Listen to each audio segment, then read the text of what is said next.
اعوذ باللہ من الشیطان الرجیم بسم اللہ الرحمن الرحیم۔ مارننگ میں اس سے پہلے ویڈیو میں نے ایک آیت پڑھی تھی، اور سورہ طٰہٰ میں اللہ تبارک و تعالیٰ جناب محمد صلی اللہ علیہ وسلم کے ساتھ مخاطب ہیں۔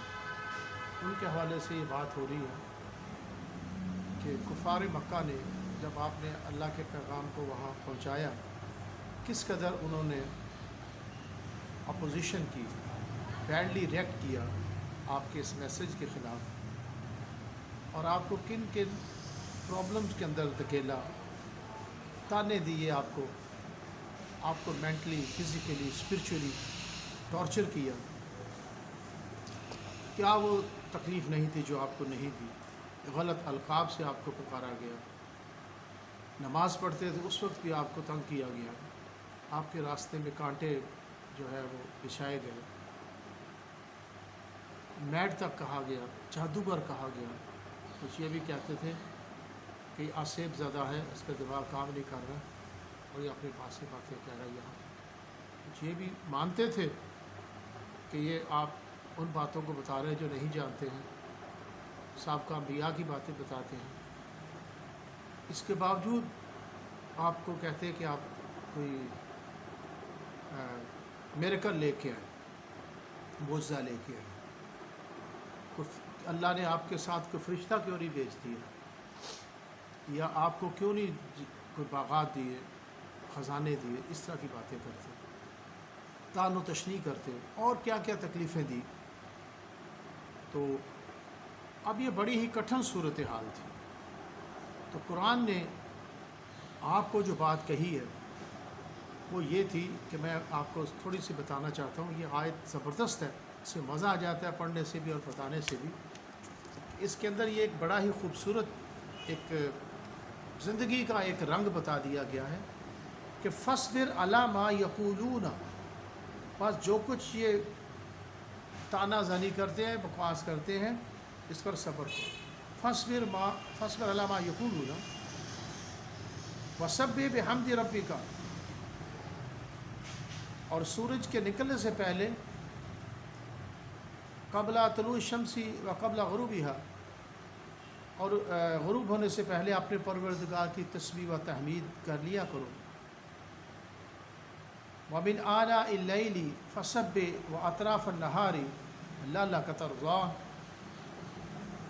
اور رات کی ساعت اولین میں بھی اس کی تسبیح کیا کرو، اور دن کی اطراف یعنی دوپہر کے وقت، ظہر کے وقت بھی، تاکہ تم خوش ہو جاؤ۔ یہاں کیا زبردست بات بتائی گئی ہے کہ ان کے یہ جو کرتے ہیں کام، تانا زنی کرتے ہیں، آپ کو ٹارچر کر رہے ہیں تاکہ آپ اپنے مشن سے پیچھے ہٹ جائیں، صبر کرو۔ اب یہاں میں بتانا چاہتا ہوں کہ صبر کا مطلب کیا ہے۔ صبر کا مطلب ہے ڈونٹ کیئر فار دیم، ان کی پرواہ نہیں کریں اور کیری آن رہیں اپنے کام کی طرف، یہ ہوتا ہے صبر۔ صبر کا مطلب یہ نہیں ہے کہ اگر آپ کو کاروبار میں نقصان ہو گیا ہے یا دینیت کوئی مقاصد آپ کے رکاوٹیں بن گئی تو آپ چپ کر کے بیٹھ جائیں۔ صبر اس کو نہیں کہا جاتا۔ صبر کا مطلب ہے ڈونٹ کیئر، ان کو مت ان کا لحاظ کرے، خیال ہی کرے ان کو۔ مسائل آتے ہیں زندگی کے اندر، تو بیماری آ گئی ہے، اب چاہے ڈاکٹر کے پاس جانے کے یا اس کا علاج کرانے کے، جناب آپ یہ کہتے صبر کرو۔ صبر کا مطلب یہ ہوتا ہے کہ آپ ڈونٹ کیئر، اس کو اتنا نہیں لو کہ میں بیمار ہوں سر پہ چڑھا، بلکہ دوائی لو جا کے، یہ صبر ہوتا ہے۔ اس کو ختم کرنے کی تدبیر کرو۔ بیٹھنے کا نام صبر نہیں۔ اب کہیں ظلم ہو رہے ہیں تو صبر کرو، اس کا مطلب یہ ہوتا ہے بھائی رکاوٹیں کو، جو آپ کے مسائل جس میں پھنسے ہوئے ہیں، ظاہر ہے ہم مسائل میں تو اسٹک ہو جاتے ہیں نا، ایسا نہیں ہے، سب چیزیں چلتی ہیں۔ آپ ذرا ان کو بھی تھوڑا سا روکو، ان کی پرواہ کم کرو، اور یہ اہم کام ہے، اس کی طرف چلو۔ یہ صبر کا مطلب یہ ہوتا ہے۔ امتحان میں ناکامی ہوگی ہے، صبر کا مطلب یہ نہیں کہ آپ صبر کرو بس ہی میں نے پڑھنا ہی چھوڑ دیا، بھائی اس کے اوپر غور و فکر کرو اور آگے بڑھو۔ آگے بڑھنے کا نام صبر ہے۔ Don't care for the things, ان کی باتوں کا ذرا بھی خیال نہیں کرو، جو بھی کہتے ہیں کہنے دو۔ آپ اپنے کام کی طرف لگے رہیں. اسی کو مسکل مزاجی کہتے ہیں, اس کو ڈٹرمینیشن کہتے ہیں, اس کو کنسسٹنسی اور پرسسٹنسی کہتے ہیں. یاد رکھیے گا. اور کامیابی اسی کے اندر میں پہلے بتا چکا ہوں. آگے نمازوں کے متعلق کہا گیا کہ نمازوں پڑھو اور اپنے اہل و عیال کو بھی اس کی پڑھنے کے تلقین کو. اور آگے ایک زبردست جملہ کہہ دیا گیا کہ تاکہ تم خوش ہو جاؤ. لوگ کہتے ہیں ہیپینس ہیپینس ہیپینس ہیپینس. یہ ہیپینس کا اصول بتا دیا گیا. یہاں نمازوں کا ذکر کر دیا گیا ہے. اور اگلی آیات میں یہ بھی بتا دیا گیا ہے کہ میں آپ کو پڑھ کے سنا دیتا ہوں. بہت زبردست قسم کی آیت ہے, پورا قرآن ہی زبردست ہے. اس کا ذرا دیکھیے گا. وَلَا تَمُدَّنَّ عَيْنَيْكَ إِلَى مَا مَتَعْنَا بِهِ أَزْوَاجًا مِّنْهُمْ زَهْرَةَ الْحَيَاةِ الدُّنْيَا لِنَفْتِنَهُمْ فِيهِ وَرِزْقُ رَبِّكَ خَيْرٌ وَأَبْقَىٰ. اور کئی طرح کے لوگوں کو جو ہم نے دنیا کی زندگی میں آرائش کی چیزوں سے بہرہ مند کیا ہے تاکہ ان کی آزمائش کرے, ان پر نگاہ نہ کریں. کہ کفار مکہ کو جو اتنی دولت دی ہوئی ہے, ان کی زندگیاں اتنی مزین ہیں, اس سے انسپائر نہیں ہونا, اس کو نگاہ نہیں کرنا. وہ آزمائش کے لیے وہ سب جہنم میں جائیں گے. ہماری نظر میں اس کی کوئی وقت نہیں ہے. ایک حدیث میں ہے کہ اگر اس کی وقت ہو تو مچھر کے پر کے برابر بھی نہیں. بھئی یہ وقت ہونا اور بات ہے. پوجا, یہ ہم لوگ ہیں جو پوجا کرنا شروع کر دیتے ہیں اس کی دولت کی, اور جہاں دولت نظر آئی وہاں اکٹھے بھی ہو جاتے ہیں. یہ دیکھو نا, پاکستانی خاص کر باہر بھی کہیں کام کرنا شروع کر دینا, جا کے کسی آرگنائزیشن کے اندر جگہ مل گئی ہے تو باس کے تلوے چاڑنا شروع کر دیتے. پیسہ نظر آتا ہر طرف. خدا کا خوف کرے. کوئی بیچارہ جاب کے لیے بھی آ گیا, اس کے پیچھے پڑ جاتے ہیں, یار اس کو پیسے ملیں گے, خوشامد جنازہ نکلتا وہاں. بھلے اگر پیسے نکال دیتے پھر وہ دھکا دے کے نکالتے ہیں. حالانکہ انڈیا کے لوگ بھی ہیں اور دنیا کے لوگ ہیں. نہیں, آپ گورے دیکھ لو, ان کے ساتھ آپ کام کریں, آپ کو انکریج کریں گے, آپ کو جو اسسٹ کرے گی, مدد کرے گی. تو یہ لالچ چڑھا ہوتا ہے جب دماغ کے اندر انسپائر ہو جانا. ایک تبلیغی جماعت کے عالم دین تھے حضرت مولانا یوسف, فرماتے تھے کہ بڑی بڑی کوٹھیاں دیکھو تو سر پہ کپڑا لے لو, آنکھیں نیچی کرو تاکہ کہیں مروب نہ ہو جائے. اس سے کچھ بھی نہیں ہے, مٹی کے ڈھیر ہے سارے. یہ انسان اس سے مروب ہو جاتا ہے. جس کے پاس کچھ نہیں ہوتا نا, بس 1 کروڑ جس کے پاس نہیں ہے نا, یہ 10 لاکھ خواب دیکھتے. 10 لاکھ آ جائیں گے, دیکھنا 2 دن بعد کیا کنڈیشن, پھر وہی آ جائے. یا تو خرچ ہو گئے یا اور مسائل اتنے چھیڑ لیے.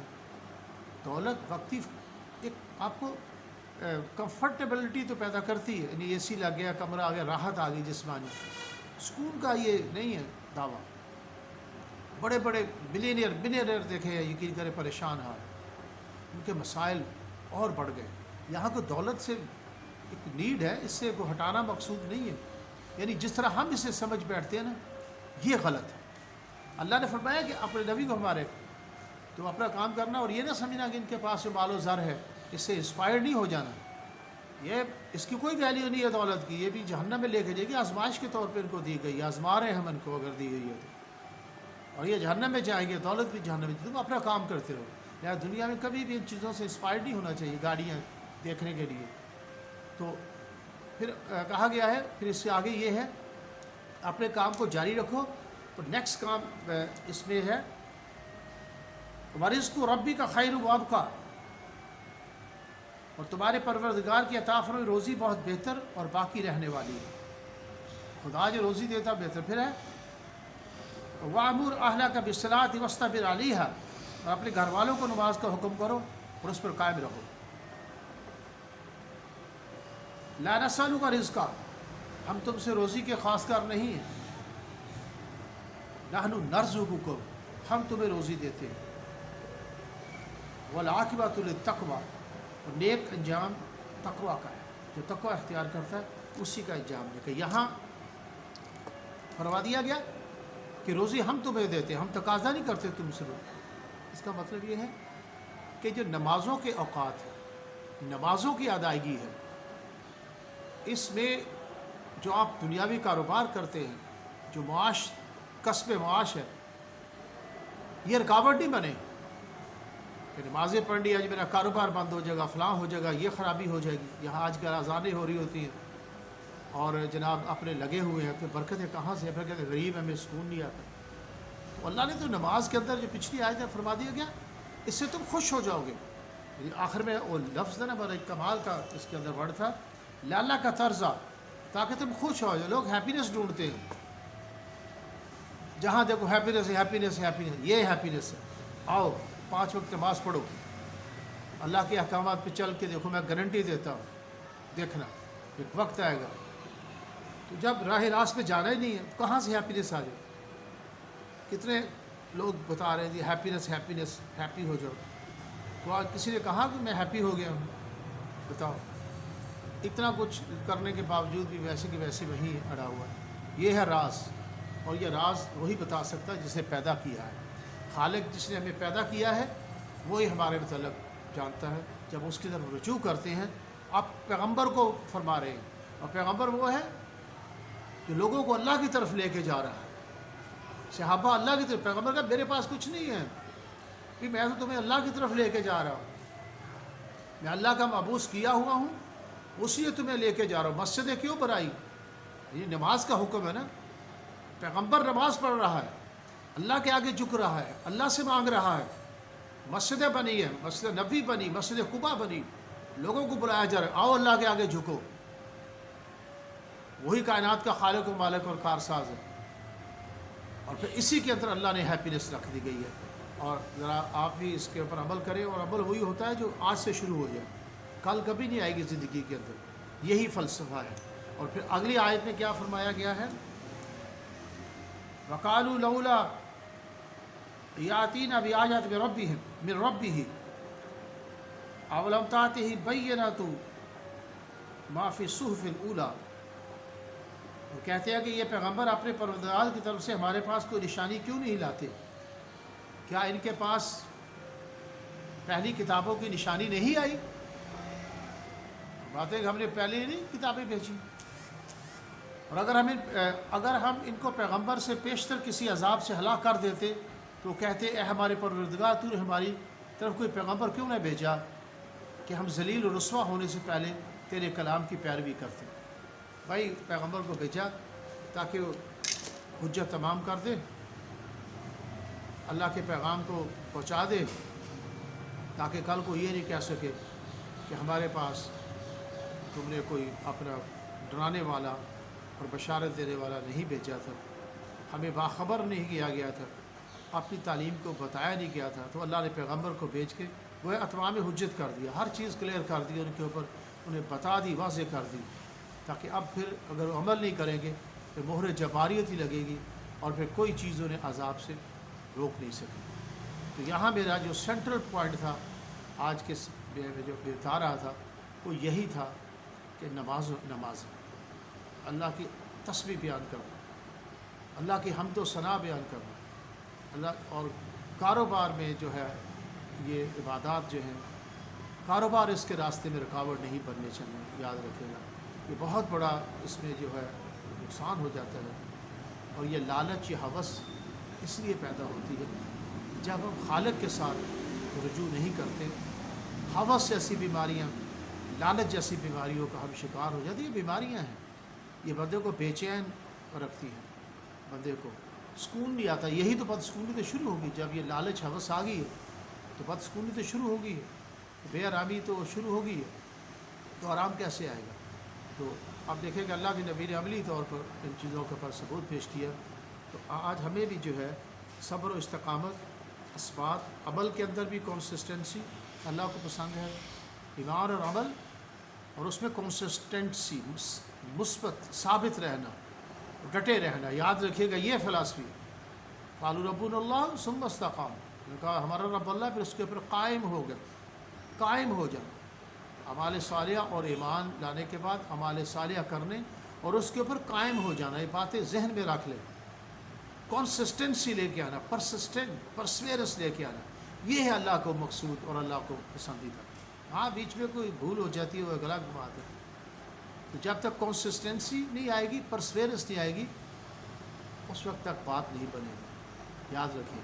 تو آپ اندازہ بھی لگائیں, اپنا تھوڑا سا غور و فکر بھی کریں, ہم کتنا پرسسٹنٹ ہیں اور کتنی پرسویرنس ہمارے اندر ہے, کتنا ہمارے اندر وہ جو ہے ہم اس کے ساتھ اٹیچ ہیں, جڑے ہوئے ہیں, کتنی لگن ہے. تو لگن پیدا کریں، تو کنسسٹنٹ ہو جائیں اور غور و فکر کریں اور ہمت کریں. جب آپ نمازوں کے اوپر عمل کرنا شروع ہو جائیں گے، میں گارنٹی دیتا ہوں انشاءاللہ آپ کو ذہنی سکون ملے گا اور اللہ تعالیٰ آپ کے جو ہے مسائل حل فرمائے گا. اور اس دنیا کی جو چاہ و حشمت ہے اس سے انسپائر مت ہو، ان کی کوئی ویلیو نہیں ہے. یہ چیزیں ہیں، تھنگ ہے، بس اشیاء ہے. ٹھیک ہے، پیسے کے بدلے اشیاء آتے ہیں. پیسہ کیا ہے؟ آپ پیسہ دیتے ہیں، آپ کو 2 kg یا آپ میٹ لے لیتے، تو اللہ ہمیں عمل کی توفیق دے.